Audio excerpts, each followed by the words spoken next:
শুভ দুপুর বন্ধুরা, স্বাগত সবাইকে লিপিকার কুকিং চ্যানেলে। সবাই কেমন আছো? প্রতিদিনের মতন আজকেও তোমাদের সাথে লাঞ্চের থালি শেয়ার করতে চলে এসেছি। আজকে শুক্রবার, বেলা 12টা বাজে। লাঞ্চে দেখো কী কী নিয়ে নিয়েছি। সাদা ভাত নিয়েছি, আর এটা কাটাপোনা মাছ ভাজা। আমার মাছ ভাজাটা খুব ভালো লাগে খেতে। আর এটা নিয়েছি সর্ষে শাক ভাজা, সর্ষে শুকনো লঙ্কা দিয়ে ভেজে নিয়েছি। আর এটা নিয়েছি পুঁই বিটুলির তরকারি, মাছের মাথা তেল দিয়ে পুঁই বিটুলির তরকারি বানিয়েছি। আর এটা বানিয়েছি সোয়াবিনের তরকারি। আর এটা বানিয়ে নিয়েছি কাটাপোনা মাছ দিয়ে ফুলকপি আলু দিয়ে মাছের তরকারি। আর এখানে নিয়ে নিয়েছি ফল। ফলের মধ্যে শুধু পেঁপেটাই আছে, আর কোনো ফল নেই। এই পেঁপেটাই নিয়েছি। পেঁপেটা আমার খুব ভালো লাগে। তো আমার লাঞ্চের থালিটা কেমন লাগছে সাজিয়ে তোমরা কমেন্ট করে জানাও।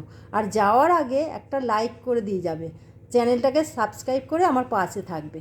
ওকে, টাটা বাই বাই। আবার আসছি আর একটা নতুন ভিডিও নিয়ে। সবাই সুস্থ থাকবে, ভালো থাকবে।